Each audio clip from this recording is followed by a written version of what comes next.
Saudara-saudara, sekarang kita mulai dengan khotbah utama mengenai pertobatan.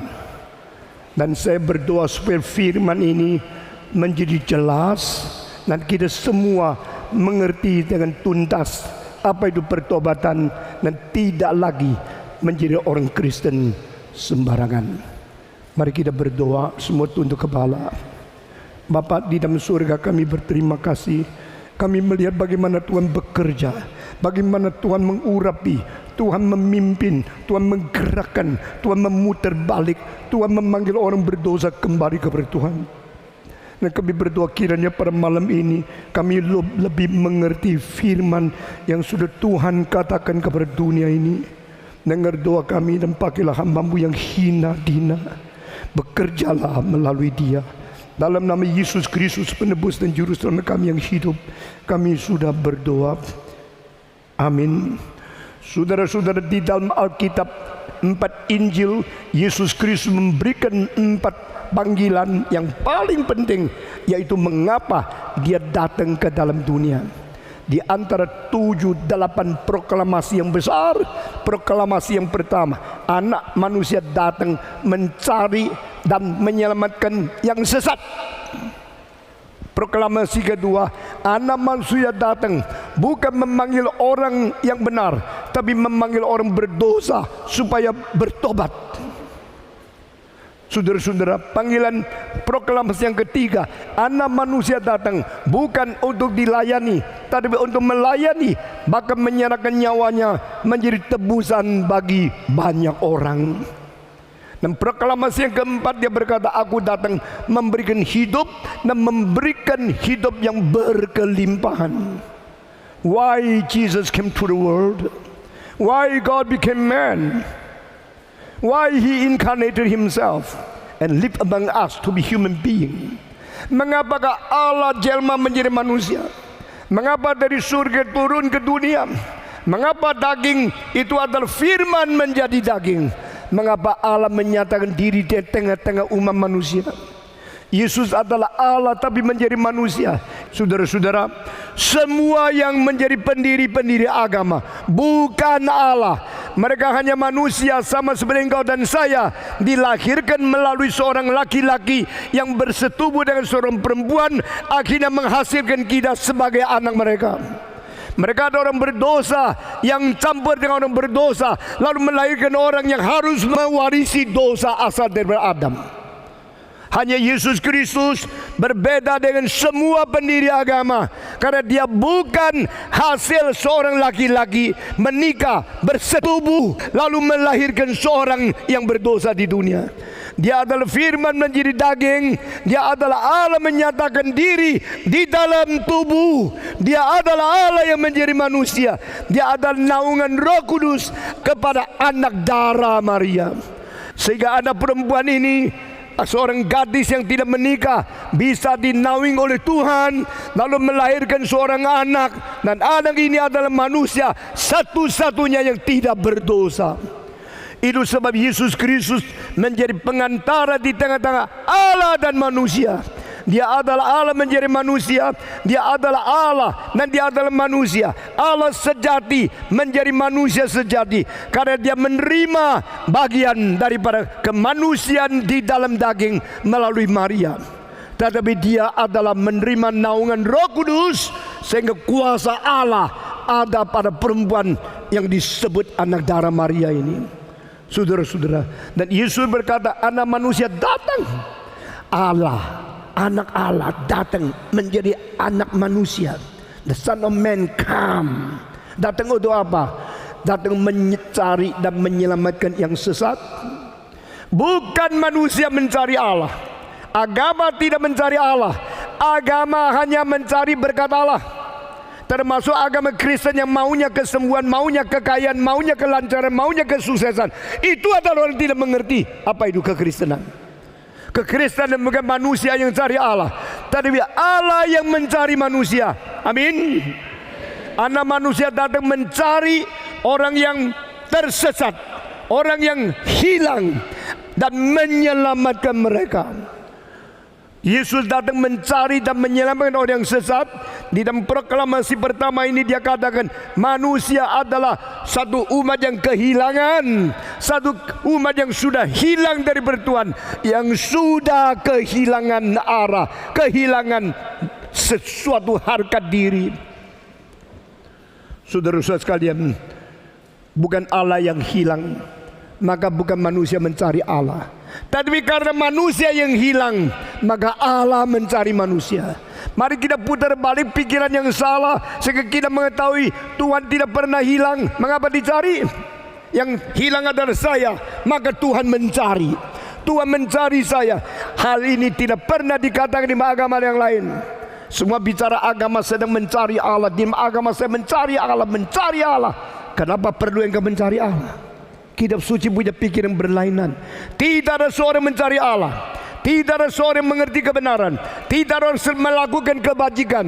Orang kalau berbuat baik itu di hadapan Tuhan tetap bukan berbuat baik, karena motivasinya adalah supaya kelihatan dia berjasa. Orang sampai berbuat baik sampai membanggakan, membangkitkan jasa sendiri, adalah orang egois. Jadi orang-orang dermawan adalah pakai uang yang sedikit menolong orang miskin, tetapi membeli nama yang besar sehingga dia terkenal. Di hadapan Tuhan motivasi itu tidak baik, sehingga motivasi yang tidak baik melakukan semua perbuatan yang dianggap Tuhan tidak baik. Itu sebab Tuhan mengatakan tidak ada satu orang pun yang mencari Allah, tidak ada satu orang pun yang berbuat baik, tidak ada satu orang pun yang melakukan kebajikan, tidak ada seorang pun yang mengerti kebenaran Tuhan Allah. Itu sebab kita perlu wahyu Tuhan, sehingga melalui wahyu kita mengerti siapa Dia. Kita perlu keselamatan Tuhan, supaya melalui keselamatan kita boleh kembali kepada Tuhan. Maka Yesus proklamir pertama, Anak Manusia datang mencari dan menyelamatkan yang sesat. Engkau sesat, saya sesat, semua sesat. Seluruh dunia telah menyeleweng, seluruh manusia telah menjauhkan diri dari Tuhan Allah. Mungkinkah saya dengan kekuatan saya sendiri kembali kepada Tuhan? Tidak mungkin. Mungkinkah seorang yang sesat bisa menemukan Tuhan? Tidak mungkin, kecuali Tuhan menemukan dia. Saudara-saudara, Spurgeon abad ke-19 dia mengatakan manusia tidak sepintar anjing mengerti arah. Manusia tidak sepintar banyak binatang yang mempunyai naluri yang sungguh-sungguh. Saudara-saudara, kita melihat bahwa anjing bisa pulang sendiri kalau sudah dibuang ke lain tempat. Tetapi Tuhan mengatakan all we like sheep, kita semua seperti domba. Spurgeon mengatakan, mengapa bukan seperti anjing? Mengapa bukan seperti kucing? Mengapa kita semua seperti domba? Karena domba adalah paling bodoh untuk mengenal arah yang sejati. Manusia tidak tahu arah. Maka di dalam Yesaya pasal 1 Tuhan berkata, kambing dan sapi mengenal tuannya, tetapi umatku tidak mengenal aku. Saudara-saudara, umatku seperti domba yang bersesat, masing-masing berjalan di dalam arahnya sendiri, masing-masing berpaling ke berjalannya sendiri. Kita tidak mengenal Tuhan. Maka Tuhan berkata, aku datang untuk mencari dan menyelamatkan yang sesat.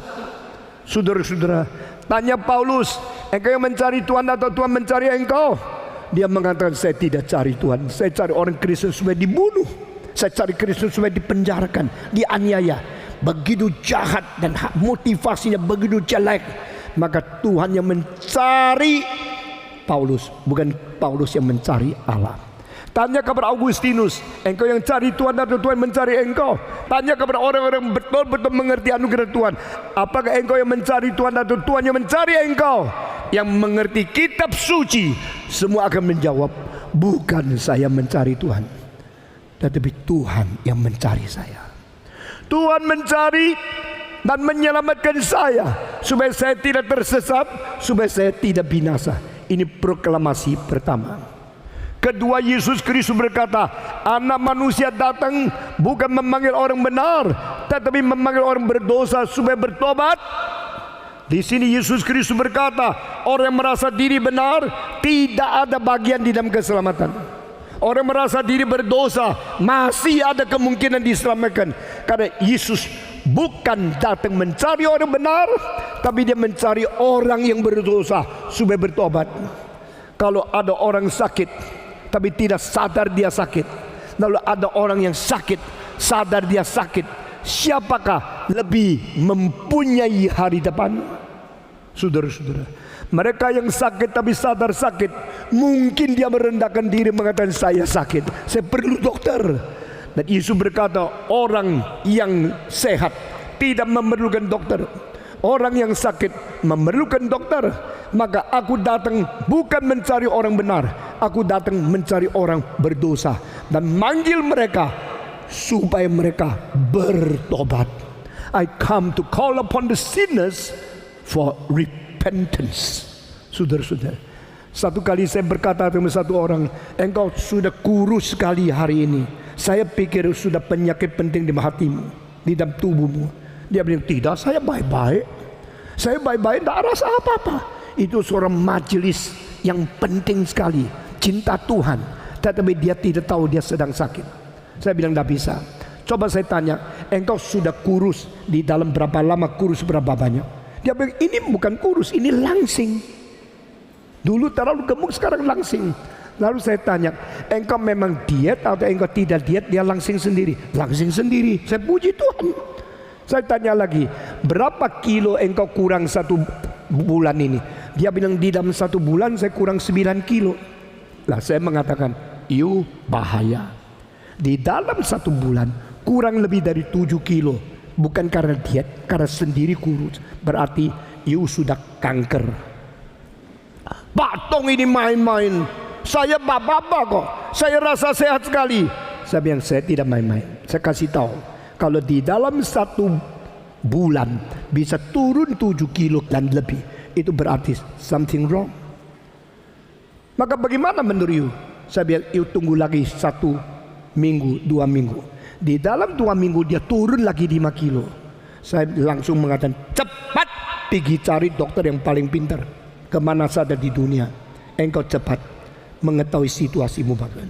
Dia baru mulai ketakutan. Lalu dia pergi ke Tiongkok, dia pergi ke Jepang. Tapi 1 bulan kemudian dia kembali, sudah kurus 30 kilo. 1 bulan setengah dia meninggal dunia. Saudara-saudara, dia sakit tapi tidak sadar. Dia rasa diri bagi sehat. Jangan main-main sama saya sehat, saya tidak apa-apa. Tidak apa-apa. Yang mengatakan tidak apa-apa kan kamu. Kamu katakan dapatkan kan tidak sadar. Cilakalah orang yang sudah berdosa tapi tidak sadar dia berdosa. Cilakalah orang yang sudah lemah maka tidak sadar dia lemah. Cilakalah orang yang sakit keras tapi tidak rasa dia sakit. Cilakalah orang yang sudah menunggu kematian tapi tidak tahu apa itu persiapan menanti kematian. Saudara-saudara sekalian, di dalam proklamasi pertama Tuhan Yesus berkata, aku datang mencari dan menyelamatkan yang sesat. Inti sarinya adalah manusia sudah sesat. Manusia sesat dalam kebinasaan, maka Yesus harus datang. Di proklamasi yang kedua, Yesus berkata manusia sudah apal, manusia sudah tidak sadar apa yang menjadi fatalnya kerohanian. Kita sudah berdosa, kita tidak sadar. Kita sudah berdosa, kita tidak ada apa-apa. Saya beres. Saudara-saudara, orang yang main pelacur, dia rasa dia beres karena masih kuat main pelacur. Orang yang mabuk-mabuk, dia rasa tidak apa-apa karena dia ada uang, boleh beli minuman yang keras, dia boleh menanggung. Tidak tahu 1 botol alkohol akan membunuh ratusan juta selmu di dalam otak. Saudara-saudara sekalian, di dalam proklamasi kedua Tuhan Yesus berkata, engkau sudah kehilangan kesadaran. Engkau sudah tidak ini siapa engkau berdosa. Maka engkau kira engkau tidak berdosa. Saya masih baik. Mengapa orang Yahudi akhirnya dibuang oleh Tuhan? Mengapa orang-orang Farisi akhirnya tidak diselamatkan? Bukankah mereka mengerti kitab suci? Bukankah mereka membaca ayat? Mereka menghafal Taurat? Mereka sangat mahir mengerti seluruh perjanjian lama. Tapi Tuhan berkata, jikalau kebenaranmu tidak melampaui kebenaran dari orang Farisi, engkau pasti tidak masuk ke dalam kerajaan surga. Berarti orang Farisi tidak bisa masuk kerajaan surga. Hafal Alkitab, hafal. Mengerti hukum, mengerti. Belajar nabi-nabi, belajar. Mengerti Taurat, mengerti. Tapi binasa Kenapa? Mereka tidak sadar mereka adalah orang berdosa yang memerlukan Yesus Kristus. Mereka kira seperti perampok itu memerlukan Kristus. Mereka kira pelacur itu memerlukan Kristus. Tapi saya ahli Taurat, saya seorang Farisi, saya orang yang belajar kitab suci, saya hebat, saya tidak perlu Yesus Kristus. Cilakalah engkau jika engkau tidak mempunyai kesadaran bahwa engkau memerlukan juru selamat, engkau pasti binasa. Tidak peduli engkau memberikan persembahan berapa banyak, tidak peduli engkau puasa berapa kali satu minggu. Orang Farisi berkata, aku berpuasa 2 kali satu minggu, aku memberikan perpuluhan untuk persembahan kepada Tuhan, aku tidak berzina, aku tidak serakah, dan aku tidak seperti pemungut cukai ini. Bangga dengan keberadaan diri di hadapan Tuhan. No one supposed to boast. Segala sesuatu yang engkau membanggakan diri, menganggap diri benar, itu adalah kebencian bagi Tuhan Allah. Dosa terbesar di hadapan Tuhan adalah dosa merasa diri tidak berdosa. Dosa yang paling bahaya di hadapan Tuhan adalah dosa yang tidak mengetahui bahaya itu bahaya.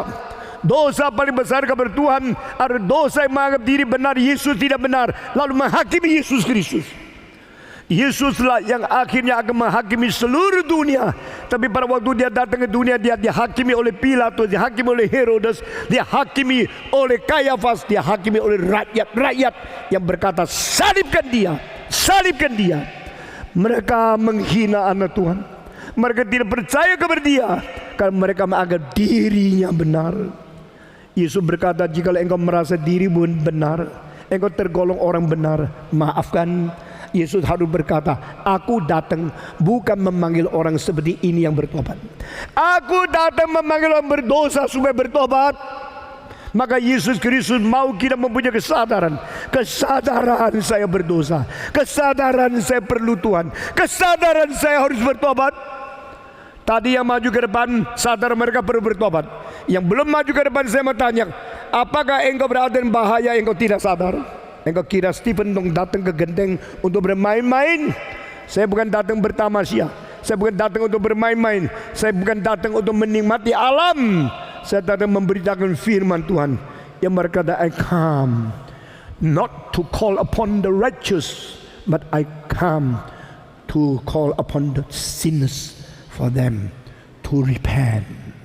Tuhan memanggil orang yang rasa diri berdosa. Berbahagialah mereka yang rasa diri perlu Tuhan, karena Tuhan dimiliki oleh yang semua ini. Orang yang rendah hati, orang yang memiskinkan diri, orang yang merasa diri perlu Tuhan, itulah orang dikasihi oleh Tuhan. Mereka rasa diri baik, rasa diri hebat, rasa diri sudah lama menjadi majelis. Sudah tahu tidak di dalam neraka banyak majelis gereja, banyak pendeta palsu. Di dalam neraka banyak nabi palsu, guru palsu, pendeta palsu. Dan pertama yang masuk itu ada pendeta, namanya pendeta Yudas. Merasa diri baik. Waktu Yesus mengatakan, malam ini antara kamu ada satu orang yang menjual aku, semua ketakutan. Is it me? Is it me? Is it me, Lord? Tuhan, akukah? 11 kali. Tetapi Yudas akhirnya melihat semua sudah tanya. Kalau saya tidak tanya bagaimana? Tapi dia tanya dengan lain. Petrus tanya, akukah Tuhan? Dan juga Yohanes bertanya, akukah Tuhan? Bartolomeo, Nathaniel, semua yang lain satu persatu tanya, akukah Tuhan? Waktu giliran Yudas, dia mengatakan, akukah Rabi? Dia tak pernah menjadikan Yesus Tuhan. Dia tak pernah mengenal ketuhanan Yesus. Dia cuma menjadi murid di bawah Yesus yang jadi guru. Dia kira dengan belajar ini sudah cukup. Dia tidak pernah mengaku dosa, pernah menjadikan Kristus Tuhan dia. Kalau engkau adalah menerima Yesus sebagai juru selamat, mau keselamatan, mau pengampunan, tapi tidak mengabdikan diri kepada ketuhanan dia, engkau adalah palsu. Orang yang sudah menerima pengampunan dari Tuhan, engkau harus mentaklukkan diri berkata, engkau Tuhanku, engkau pemilikku, engkau yang menjadi Tuhan di atas segala sesuatu, yang aku adalah aku, dan sekarang aku mengabdi engkau sebagai Tuhan. Tuhan datang menyelamatkan orang yang merasa diri berdosa. Tuhan memanggil orang berdosa untuk bertobat. Saudara-saudara, ketika Yesus Kristus berkata, I come to shed my blood, I come to serve, not to be served. Aku datang untuk melayani, bukan untuk dilayani. Dan pelayanan Yesus di dalam dunia seperti seorang budak, seperti seorang manusia yang sampai pernah berlutut, berada jongkok di situ, mencuci kaki dari Yudas. Tidak ada guru yang lebih rendah hati dari Yesus Kristus. Tidak ada guru yang melayani seperti Yesus Kristus. Dia suruh murid-murid duduk situ. Dia sendiri memasang kain di pinggangnya, lalu mengambil satu ember air, mencuci kaki daripada semua muridnya. Kaki adalah tempat paling najis dalam seluruh tubuh kita. Kalau kita sudah sepanjang hari berkeringatan, keringat itu turun sampai kaki berhenti di sepatu situ. Itu tempat yang paling bau, tempat yang paling kotor, tempat yang paling hina, tempat yang paling remeh, tempat yang paling najis, tempat yang paling rendah di dalam tubuh. Dan Yesus mau cuci kaki. Saya tidak bisa membayangkan waktu Yesus cuci kakinya Yudas. Yudas enak aja keluarkan kaki untuk cuci Yesus Kristus. Tapi pada waktu Yesus mau mencuci kaki Petrus, dia mengatakan tidak boleh. Masakan Tuhanku mencuci kakiku? Kalau saya mencuci kaki Tuhan baru benar. Yesus menjawab, jikalau engkau tidak saya cuci kakimu, engkau tidak berbagian di dalam diriku. Kaget. Kalau begini, tolong cuci seluruh badan. Orang sudah dewasa minta orang lain cuciin badan, tak sungkan. Saudara-saudara, Yesus bilang, engkau sudah cuci badan, sekarang bersihkan kakimu, sudah cukup. Maksudnya, jika engkau sudah diselamatkan, engkau perlu memperbaiki perbuatan-perbuatan yang kurang bersih. Saudara-saudara, Yesus mengatakan, aku di tengah-tengah kamu adalah Tuhan, aku di tengah-tengah kamu adalah Guru. Engkau memanggil aku Tuhan, engkau memanggil Guru. Ini benar. Tapi aku masih cuci kakimu, maka engkau harus saling mencuci kaki dengan lain. Ini bukan harafiah. Gereja sekarang tidak perlu ambil ember cuci kaki orang lain, tapi mencuci kaki orang lain berarti engkau merendahkan diri, melayani orang, menganggap orang itu perlu dilayani oleh engkau, dan saling menasihati supaya perbuatan kita boleh menjadi mulia bagi Tuhan. Saudara-saudara, I come to serve. I do not come to be served. Aku datang bukan untuk dilayani, tapi aku datang untuk melayani, bahkan menyerahkan nyawa. Inilah puncak dari pelayanan Yesus Kristus. Yesus melayani umat manusia sampai menyerahkan nyawanya, sampai mencurahkan darahnya, sampai mengorbankan tubuhnya. Dan dia berkata di dalam perjamuan suci, inilah tubuhku yang kuserahkan bagimu. Lalu dia merobek, ingatlah aku senantiasa dengan melakukan hal ini. Tubuhku yang dipecahkan, tubuhku yang dikorbankan, tubuhku yang dipaku di atas kayu salib. Darah dialirkan, engkau harus minum darahku, engkau harus makan dagingku. Jikalau engkau tidak makan dagingku, tidak minum darahku, tidak ada hidup kekal di dalam dirimu. Bagaimana makan tubuh Kristus? Bagaimana minum darah Yesus Kristus? Itu semua mempunyai arti lebih dalam daripada ini. Karena inkarnasi adalah dari firman menjadi daging. Maka pada waktu engkau makan tubuh Kristus, berarti engkau masukkan firman ke dalam dirimu dengan segenap pengertian sepenuhnya yang kau bisa terima. Engkau meminum darah Yesus Kristus, engkau masukkan pengorbanan Yesus di atas kayu salib. The Son of God, unblemished. The Son of God shed His blood for you. Behold the Lamb of God who takes away the sins of the world. Yesus Kristus sebagai anak domba Allah yang tidak bercacat celah, yang akan menghapus dosa manusia, yang akan menanggung dosa seluruh dunia. Di situ dia berkata, aku datang menyerahkan nyawa menjadi tebusan bagi orang banyak. Saudara-saudara sekalian, Yesus Kristus datang bukan mau menikmati segala sesuatu, tapi mengorbankan diri dia. Yesus datang ke dalam dunia ini bukan mau dimuliakan, tapi dia dipermalukan di atas kayu salib. Pada waktu mereka mengambil jubahnya di luar, mereka masih membagikan jubahnya di luar jadi 4 bagian, lalu jubah dalamnya direbut lalu diundi. Itu menyatakan Yesus mungkin sekali digantung secara telanjang di atas kayu salib. Ini hal yang mempermalukan manusia sebesar-besarnya, menghina manusia sehebat-hebatnya. Dan Yesus anak Allah di atas kayu salib dipermalukan, dihina, disalib, dibunuh. Dan di situ kemuliaan Allah paling besar. Sehingga kita melihat seorang penggubah lagu dari Amerika namanya Fanny Crosby. Pada abad ke-19 dia menulis satu lagu, On the cross, on the cross. Salibnya, salibnya selamanya mulia. Itulah kemuliaan.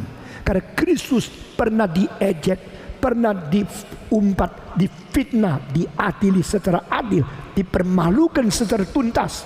Maka Tuhan Allah mau kita mempermuliakan Dia. Bagaimana kita mengetahui kebaktian ini ada Roh Kudus atau tidak? Bukan itu. Mau tahu kebaktian ini ada Roh Kudus tidak? Lihat di dalam kebaktian Yesus dimuliakan atau tidak. Amin. Dengar dengan baik, jawab dengan tegas.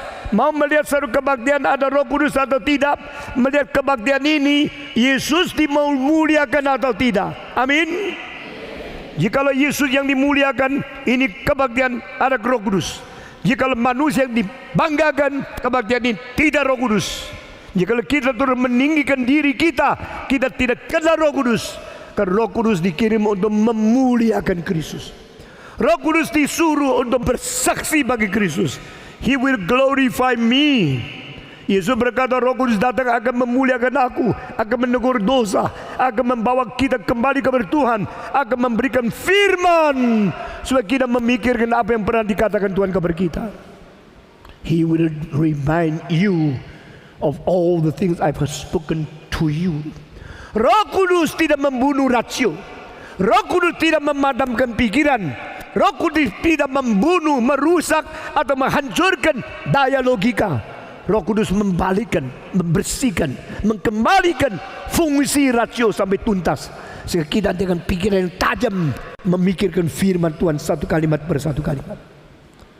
Saudara-saudara, itulah pekerjaan Roh Kudus.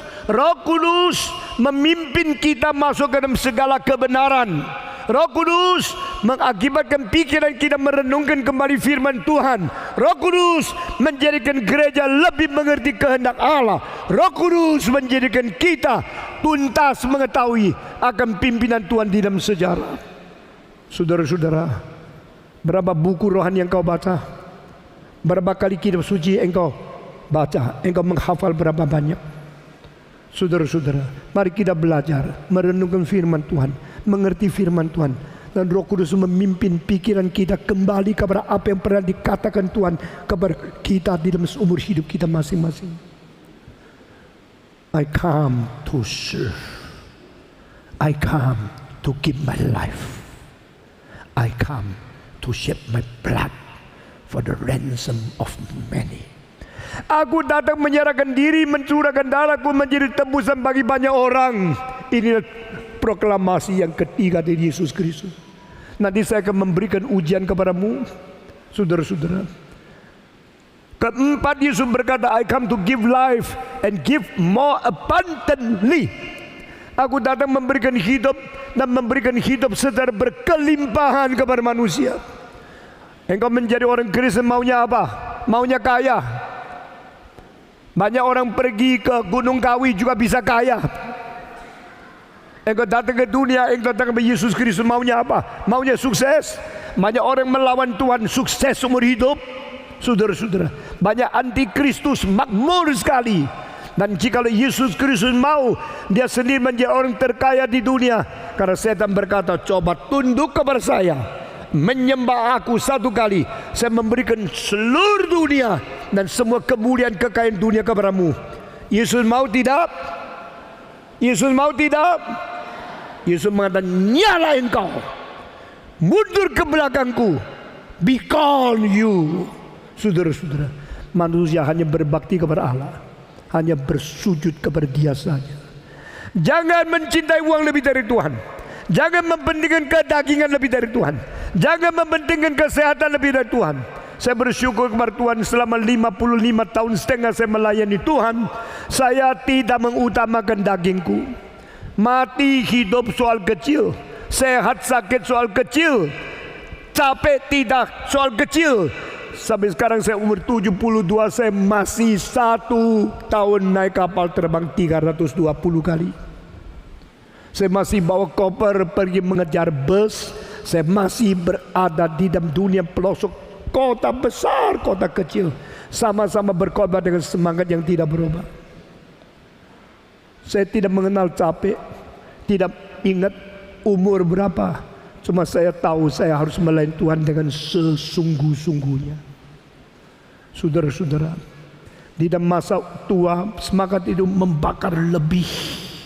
Saya pernah khotbah di London, di New York, di Boston, khotbah di Philadelphia, di Chicago, di Los Angeles, San Francisco, di Seattle, di Vancouver, khotbah di Tokyo, di Paris, di kota-kota Prancis, Jerman, di Berlin, di Moskow, di Kiev.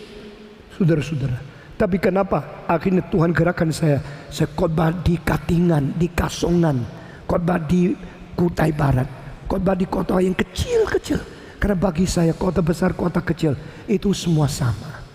Yang di dalamnya orang kaya, orang miskin, semua manusia. Orang terpelajar, profesor di New York sama seorang penjual kacang di pinggir jalan di Jakarta, sama orang dicipta menurut peta dan teladan Allah. Waktu saya sehat, saya berkhotbah sama. Waktu saya sakit, saya berkhotbah sama. Sudah berapa bulan yang lalu setelah saya habis khotbah, lalu saya jatuh ke kursi dan 1 minggu tidak bisa bangun. Tapi sebelum saya jatuh, saya masih ingat ini pekerjaan Tuhan. Saya harus kerjakan sebaik mungkin. Lalu diperiksa dokter di luar negeri, di dalam negeri. Ini mungkin gejala masa tua sudah tiba. Saudara-saudara, Yesus Kristus berkata, I come to serve. I do not come to be served. Aku bukan datang untuk dilayani, aku datang melayani. Dan Yesus mengatakan, aku memberikan hidup, bahkan memberikan hidup yang berkelebihan, hidup yang berkelimpahan. Mari orang Kristen berkata kepada Tuhan, berilah aku hidup yang baru. Jadikan aku orang Kristen yang sungguh-sungguh diselamatkan. Yang diselamatkan tidak binasa, melainkan mendapatkan hidup yang kekal. Sudah mendapatkan hidup yang kekal untuk selama-lamanya hidup di hadapan Tuhan. Setelah tubuh ini mati dan berhenti berfungsi dan saya harus mati dan dikuburkan dan rusak, hidup kekal itu akan terus menerus berada di hadapan Tuhan, menunggu sampai Yesus Kristus datang kembali. Sudah diselamatkan lain dengan sebelum diselamatkan. Sebelum diselamatkan, hidup berpusat pada diri sendiri. Doa pun adalah berdasarkan egoisme. Orang berdoa sungguh-sungguh banyak sekali didengar. Dia berdoa minta berkat Tuhan untuk dia sendiri. Terus mau monopoli semua anugerah Tuhan. Dia bukan mendoakan kerajaan Allah, bukan mendoakan kebenaran Allah, bukan mendoakan gereja Tuhan, bukan mendoakan keselamatan orang lain. Dia terus mendoakan kasih saya kaya, kasih saya sukses, kasih saya lancar, kasih saya makmur. Di dalam berdoa dia tetap berdosa, bukan berdoa. Saudara-saudara sekalian, doa Yesus Kristus adalah bukan kehendakku yang terjadi, tetapi kehendakmu yang terjadi. Doa Yabes sudah menjadi doa yang distudi oleh jutaan manusia di dunia, tapi itu doa berpusat pada diri. Doa Bapa kami, kerajaanmu tiba, kehendakmu jadi di dunia seperti di surga. Namamu disucikan, dipermuliakan ya Bapa. Karena semua ini adalah kepunyaanmu. Engkaulah yang mempunyai kerajaan, kemuliaan dan kuasa sampai selama-lamanya. Amin. Doa yang sungguh-sungguh adalah untuk Tuhan, bukan untuk diri. Doa yang sesungguhnya adalah mengingat Tuhan harus dipermuliakan, Tuhan harus ditinggikan, Tuhan harus dikuduskan, kehendak Tuhan harus jadi, kerajaan Tuhan harus tiba ke dunia ini. Dan kita hidup untuk semua itu. Yang disebut doa adalah pengutaraan daripada kemauan sedalam-dalamnya seseorang. Itu namanya doa. Doa bukan bibirnya mengatakan sesuatu lalu nama Yesus amin. Itu namanya doa. Itu adalah ikut-ikut berdoa dengan motivasi tidak mengerti doa itu apa. Tapi doa yang sungguh-sungguh adalah minta supaya nama dipermuliakan, Tuhan dikuduskan, kerajaan tiba ke dunia ini, kehendaknya dijadikan di dalam diriku, di dalam dunia ini, seperti kehendak Tuhan dijadikan di dalam surga. Kehendak Tuhan di surga tidak pernah dilawan. Kehendak Tuhan di dunia dilawan oleh orang non-Kristen dan dilawan oleh orang Kristen sekaligus. Itu sebab kita harus memutar balikkan doa kita dan bertobat sungguh-sungguh. Yesus Kristus berkata, aku datang bukan memanggil orang benar untuk bertobat. Aku datang memanggil orang berdosa supaya bertobat. Dan saya mau tanya saudara-saudara, maukah kita menjadi orang bertobat? Bertobatlah kamu. Mengapa harus binasa? Saya tanya, zaman Nuh, selain 8 orang, manusia zaman itu di mana? Saya mau tanya, zaman Sodom Gomora, selain Lot, istri yang mati tengah jalan, dan kedua anak perempuan, dan orang-orang yang dikeluarkan dari tempat itu, Sodom Gomora di mana? Saya mau tanya, banyak orang yang tidak mau bertobat, akhirnya satu persatu binasa. Mereka kemana? Di manakah kerajaan Romawi? Di manakah kaisar yang besar? Di manakah Firaun dari Mesir? Di manakah raja-raja besar dari Assyria? Di manakah semua kerajaan-kerajaan paling mewah di dalam sejarah? Sudah lenyap, sudah pergi.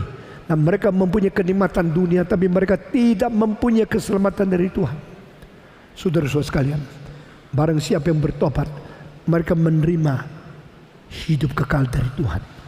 Karena demikian Allah mengasihi isi dunia, sehingga dikaruniakan anak yang tunggal itu, supaya barang siapa yang percaya kepada dia jangan binasa, melainkan beroleh hidup yang kekal. Saya tidak tahu dosa apa yang menahan engkau. Saya tidak tahu dosa apa yang menjerumuskan engkau. Tapi engkau tahu sendiri. Dosa setiap orang berbeda. Dosa saya waktu masih muda adalah dosa penyelewengan ideologi.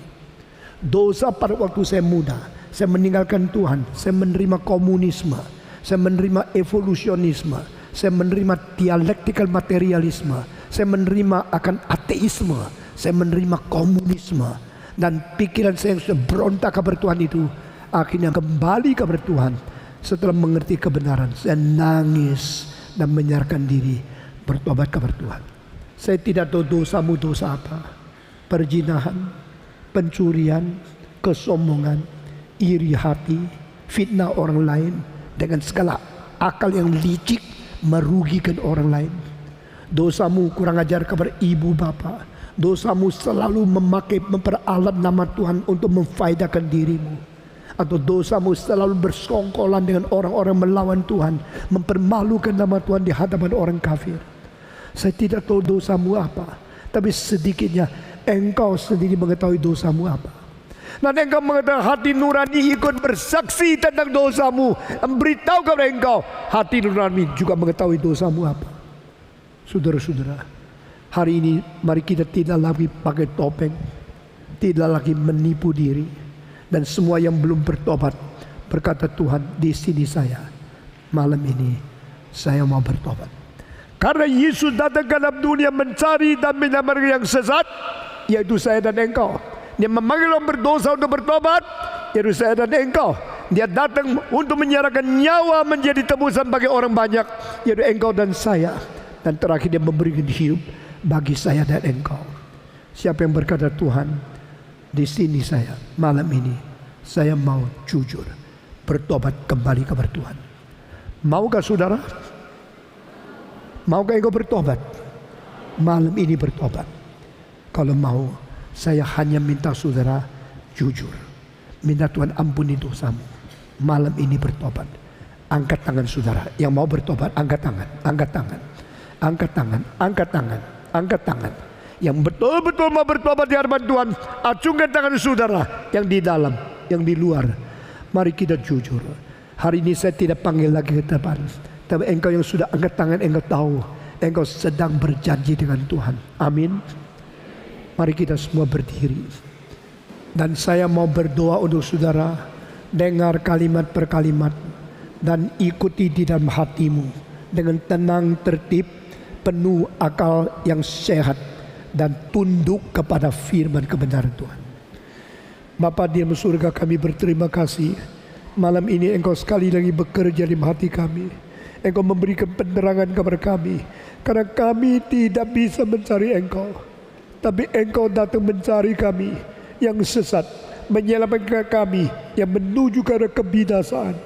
Kami bersyukur Engkau datang bukan memanggil orang yang benar, dan tidak ada seorang benar ya Tuhan, kecuali semua yang sudah berdosa.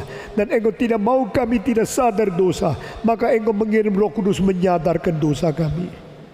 Engkau memanggil orang berdosa supaya bertobat, dan Engkau juga datang ke dunia menyerahkan nyawamu menjadi tebusan bagi orang banyak. Malam ini kami sadar Engkau mati bagi kami. Engkau dipaku di atas kayu salib. Engkau menanggung dosa kami di atas tubuhmu. Engkau menerima hukuman Allah mengganti kami. Engkau terkutuk oleh Taurat karena kami yang melanggar Taurat. Kami bersyukur kami yang harusnya binasa mati dalam dosa, Engkau datang memberikan hidup dan memberikan hidup yang berkelimpahan kepada kami. Itu sebab malam ini kami datang kepadamu, bertobat, minta pengampunan dari Tuhan sendiri. Terimalah kami ya Tuhan, dalam nama Yesus Kristus, penebus dan juru selamat kami yang hidup. Semua ikut saya berdoa, ampunilah dosaku, berilah hidup baru kepadaku. Kiranya Roh-Mu memperanakan aku di dalam kerajaan Allah. Darah Yesus Kristus membersihkan hati saya, membersihkan jiwa saya. Dan Tuhan dengar doa saya. Jadikan saya orang Kristen yang sejati, bertobat, tinggalkan dosa, mengikut Tuhan, memuliakan nama-Mu. Dalam nama Yesus Kristus, Juru Selamat yang hidup, saya sudah berdoa. Amin.